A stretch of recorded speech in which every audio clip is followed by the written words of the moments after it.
1913. Gradual changes in Grover's Corners. Horses are getting rarer. Farmers come into town in Fords. Everybody locks their house doors at night. There haven't been any burglars in town yet, but everybody's heard one. You'd be surprised, though, on the whole. Things don't change much around here. This is certainly an important part of Grover's Corners. It's on a hilltop, windy hilltop. Lots of sky, lots of clouds, and often lots of sun, moon, and stars.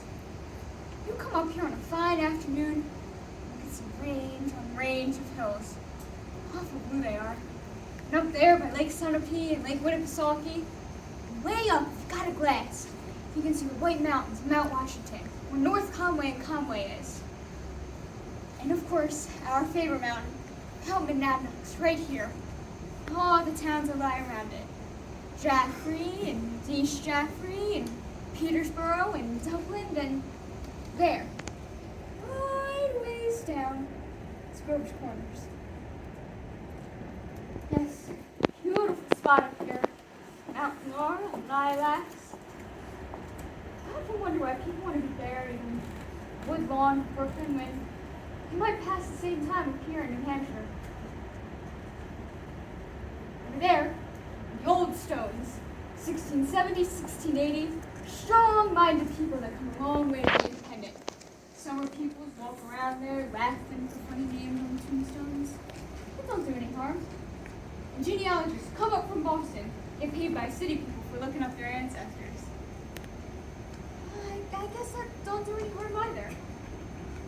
Wherever you come in the human race, there's layers and layers of nonsense. And there, Civil War veterans, iron flags on their graves. New Hampshire boys had the notion that the Union ought to be kept together, though they never saw more than 50 miles of it themselves. All they knew was the name, friends. United States of America. United States of America, and they went and died about it. This year is the new part of the cemetery. Here's your friend, Mrs. Gibbs. Mr. Stimson, organist of the Congregational Church. And Mrs. Soames, who enjoyed the wedding so. You remember? Oh, and a lot of others. And Editor Websboy Wallace, whose appendix burst when he was on a Boy Scout trip to Crawford Notch. Yes, an awful lot of sorrow sort of quieted down up here. People just wild with grief brought their relatives up this hill, and then we all know how it is, and then time, and sunny days, and rainy days, and snow. We're all glad they're in a beautiful place, and we're coming up here ourselves when our fit's over. Now, there are some things that we all know, and we don't take them out and look at them very often. We all know that something is eternal. It ain't houses, it ain't names, it ain't the earth, and it ain't even the stars. Everybody knows in their bones that something is eternal. That something to do with human beings. All the greatest people that ever lived have been telling us that for 5,000 years, and yet you'd be surprised at how people are always losing hold of it. There's something way deep down that's eternal about every human being.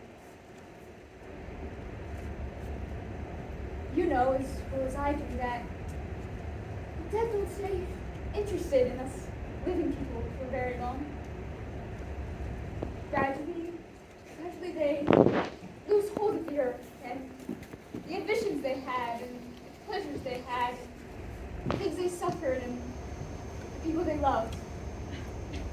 They get weaned away, that's the way I put it, weaned away.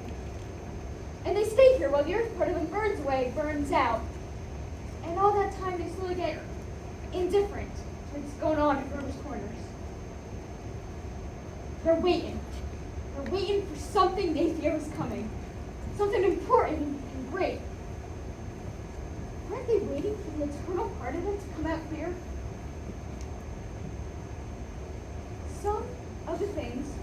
they're going to say, maybe you'll hurt your feelings. But that's the way it is. Husband and wife, mother and daughter, enemy and enemy, money and miser. All those terribly important things kind of go pale around here. What's left when your memory's gone and your identity, Mrs. Smith? Well, there are some living people. There's Joe Stoddard, our undertaker, supervising a new made grave. Here comes the Grover's Corners boy. They left town to go out west. Good afternoon, Joe Stoddard. Good afternoon, good afternoon. Let me see now. Do I know you? I'm Sam Gregg. Gracious sakes alive of all people. I should have known you'd be back for the funeral. You've been away a long time, Sam. Been away 12 years. I'm doing business out in Buffalo now, Joe. But I was in the East when I heard news of my cousin's death, so I thought I could find some things to do. You seem to go home. You look well. Yes, yes, can't complain. Very sad, our journey today, Samuel.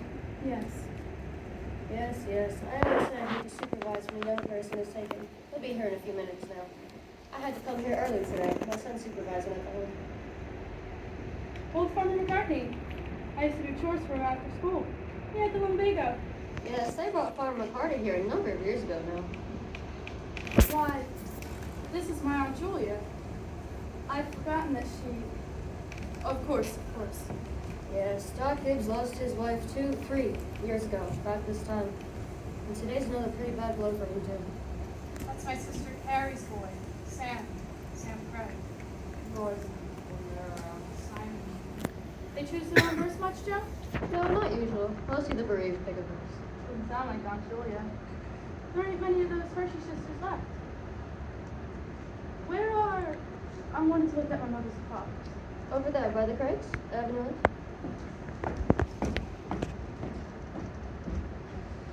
Why, he was the organist at church, wasn't he? Drank a lot, we used to say. Nobody's supposed to know about it. He's seen a peck of trouble. Took his own life, you know? Didn't. Hung himself in the attic. They tried to hush it up, but of course it got around. He should his own epitaph. You can see it there. Ain't a verse exactly. Why, it's just some notes of music. What's it mean? Oh, I wouldn't know. It was brought up in the Boston papers at the time. When did she die of, Joe? Who? My cousin. Oh, didn't you know? Had some trouble bringing the baby into the world. Told her second, though there's a little boy about 4 years old. Grave's gonna be over there? Yeah, it's very much more room over here among the Gibbses, so they're opening up a whole new Gibbs section over by Avenue B. Excuse me now, I see. Who lived at Julia? My daughter-in-law, Emily Webb. What is she not of? Childbirth. Childhood. I should not know about that. No, I wonderful. Wonderful. Simon. Now remember. I remember her. She was in a lovely way. And I remember her reading the class poem at graduation. Emily was one of the brightest of that ever graduated high school. I heard people waiting for this something to come. I hope this Emily Farm just before I got it. Perfectly beautiful.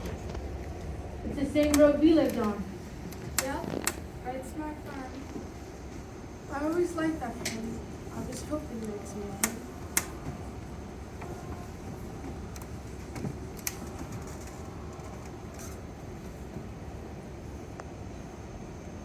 Hello. Hello. Hello, Miss Gibbs. Hello, Mother Gibbs. Hello. It's raining. Yes. You'll be gone soon, dear. Just rest yourself. Feel I knew them last thousands of... Papa, remember that was my favorite hymn. I don't like being new here. I wish I'd been here a long time. How do you do, Mr. Simpson? How do you do? Well, Mother Gibbs, George and I made that farm into the best thing you ever saw. We thought of you all the time. And we wanted to show you the barn and the great log cement drinking fountain for the stock. We used it with the money you left for us. I did.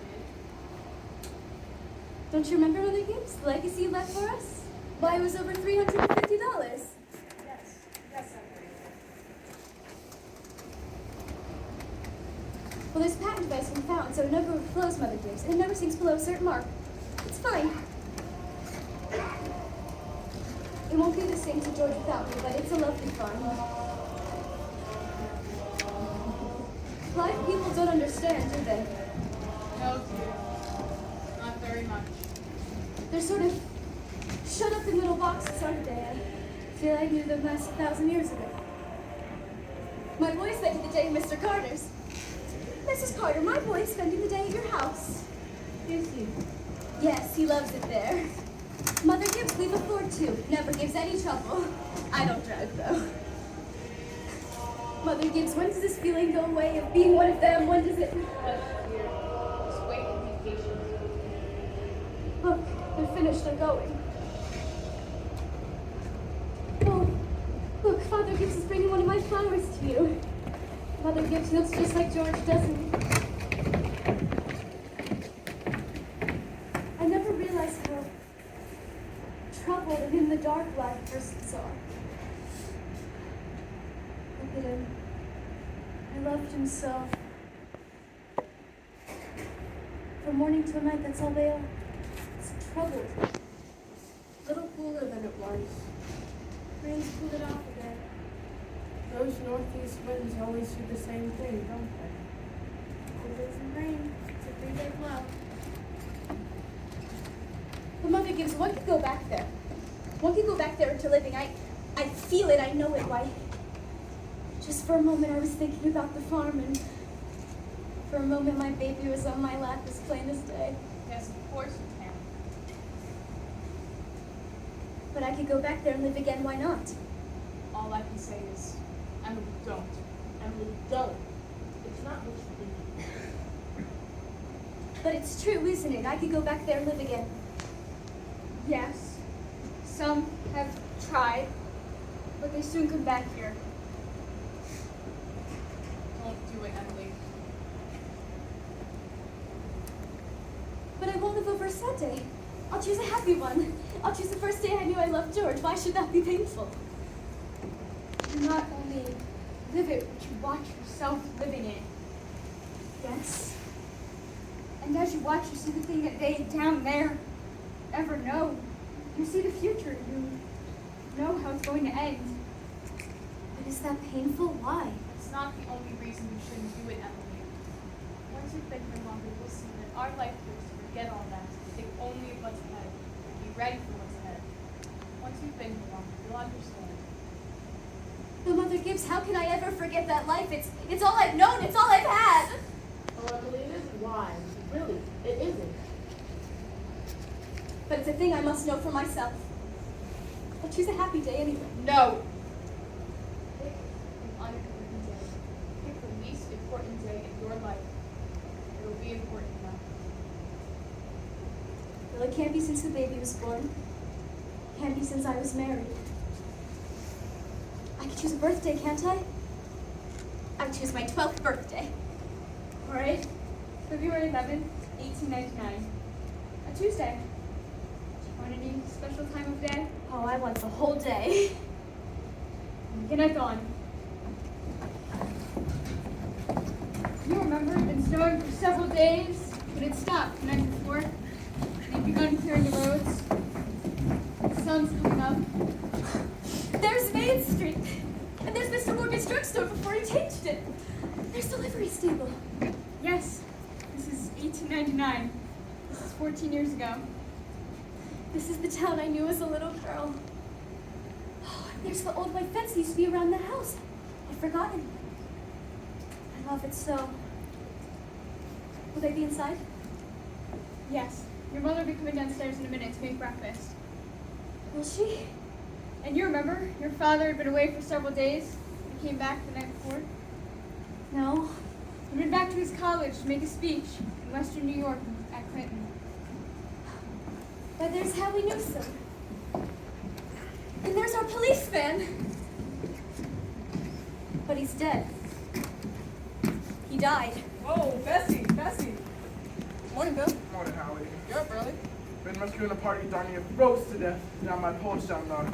Got drunk and lay out the snow drifts. Thought he was dead when I shook up. But there's Joe Crow. morning, Mr. Warren. Good morning, Howie. Children! Wally! Emily! Time to get up. Mama, I'm here. Oh, how young Mama looks. I didn't know Mama was ever that young. You can come dressed by the kitchen fire if you like. But hurry. Good morning, Mr. Newsome. Whew, it's cold. Tremble about my arm, Miss Webb. Think of it. Keep yourself wrapped up. Mama, I can't find my blue ribbon anywhere. Just open your eyes, dear, that's all. I laid it out for you on the dresser there. If it were a snake, it would bite you. Yes, yes. Good morning, Bill. Good morning, Mr. Webb. You're up early? Yes, just been back to my old college in New York State. In any trouble here? Been rescuing a party this morning. Darn near froze to death they were. You must give them the big That's quite much. Papa.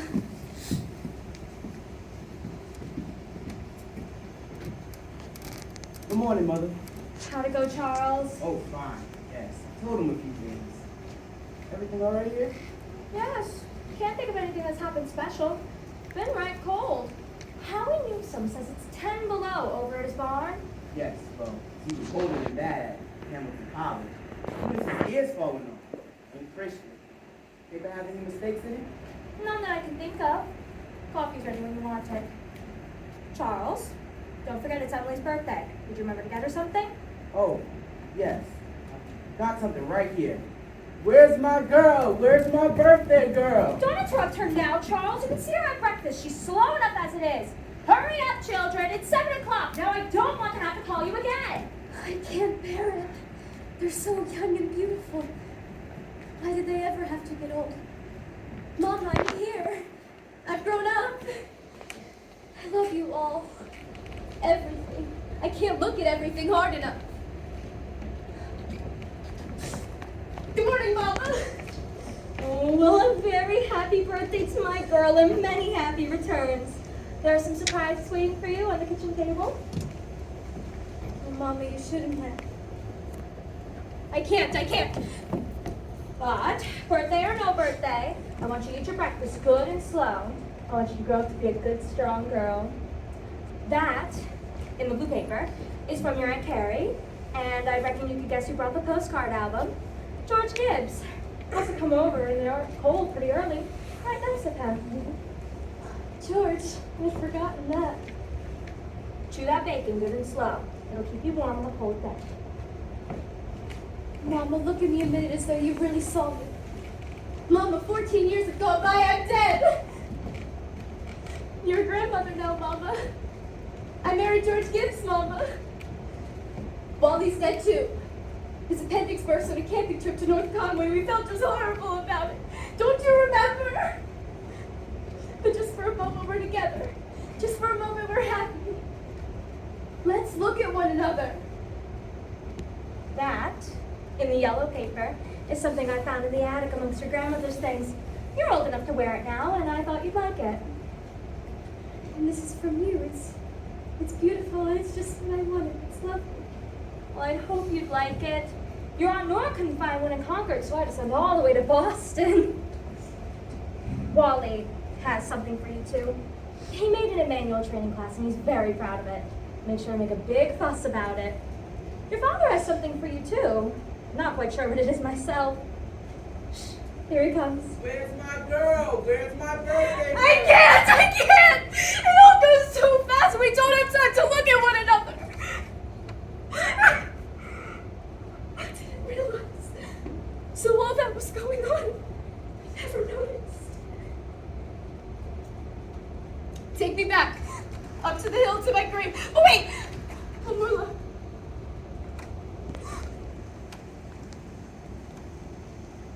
Goodbye. Goodbye, world. And goodbye, Grover's Corners. Mama and Papa. Goodbye to clocks ticking, Mama's sunflowers, and food and coffee, hot baths, new iron dresses, to sleeping and waking.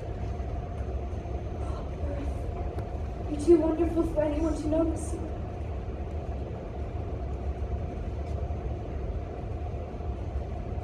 Do any human beings realize life while they live it? Every minute? No. The saints and poets, they do some. I'm ready to go back.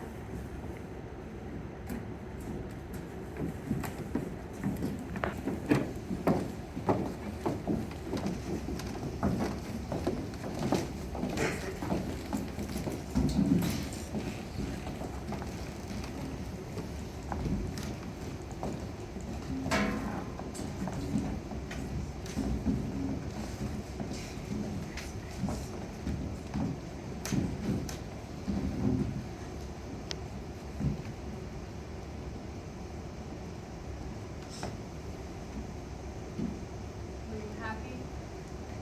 No. I should have listened to you. That's all human beings are, just blind people. Look, it's clearing up. Stars are coming out. Mr. Stimson, I should have listened to them. Now you know. Now you know. It's all lies to be alive. To walk upon a cloud of ignorance, trampling up and down with feelings of those about you. To spend and waste time as though you had a million years. To always be at the mercy of one self-centered passion or another. Now you know. That seems the things you want to get back to. Ignorance and blindness. Simon Simpson, that ain't the whole truth, and you know it. My boy Joel was a sailor. Knew the stars. He'd sit out on the porch evenings and tell them all by name. Yes, sir, wonderful. The stars are mighty good company. Yes. Yes, 'tis. What about you? Mother Gibbs. It's George. Rush here. Just rest yourself. It's George.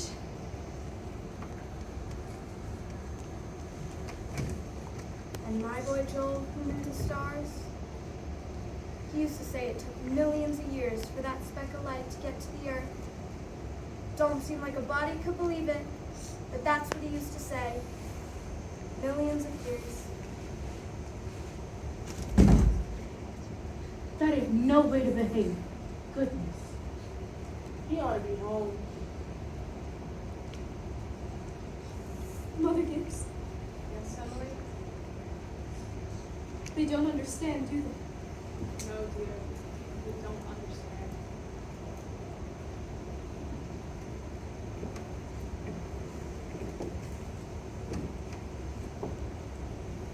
Most everybody's asleep in Grover's Corners. There are a few lights on. Shorty Hawkins at the depot has just watched the Albany train go by. In the delivery stable, somebody's sitting up late and talking. Yes, it's clearing up. There are the stars, and their old crisscross journeys in the sky. Scholars haven't settled the matter yet, but they seem to think that there are no living beings up there. Just chalk or fire. Only this one is straining away all the time to make something of itself. The strain's so bad that every 16 hours, everybody lies down and gets a rest.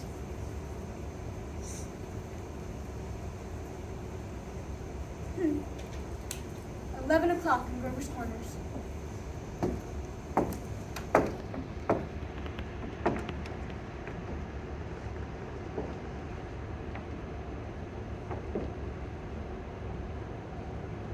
You get a good rest too. Good night.